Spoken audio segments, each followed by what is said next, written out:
chefs d'État, le projet du communiqué final du premier sommet et le projet de règlement qui le régit. Au cours de cette rencontre de Ouagadougou, que nous avons eu l'honneur d'accueillir, recommandation nous a été faite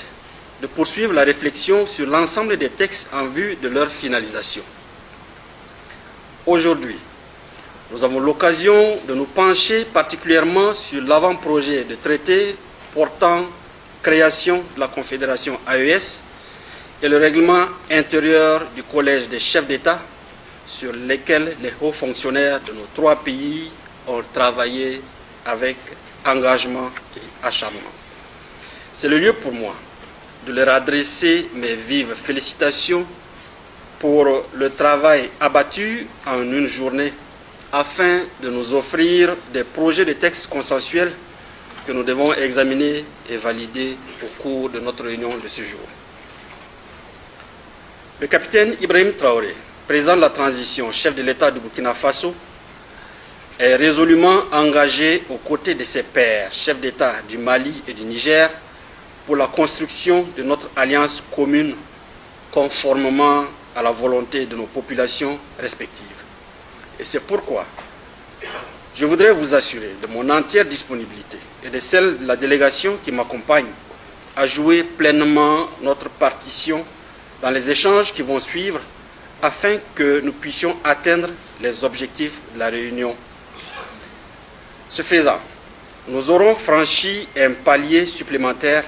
qui nous conduira inexorablement vers le sommet inaugural des chefs d'État de l'AES et par voie de conséquence vers le parachèvement du processus d'opérationnalisation de notre alliance.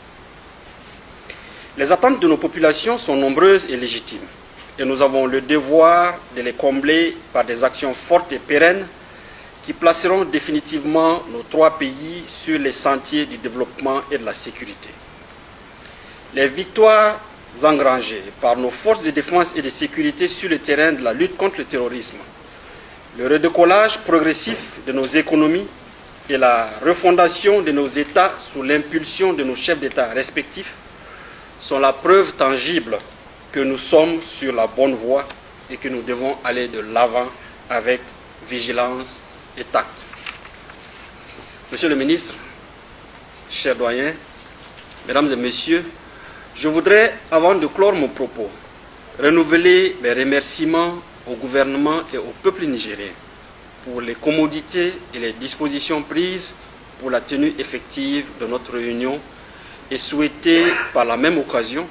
que nous ayons des discussions franches et fructueuses. Vive l'Alliance des États du Sahel!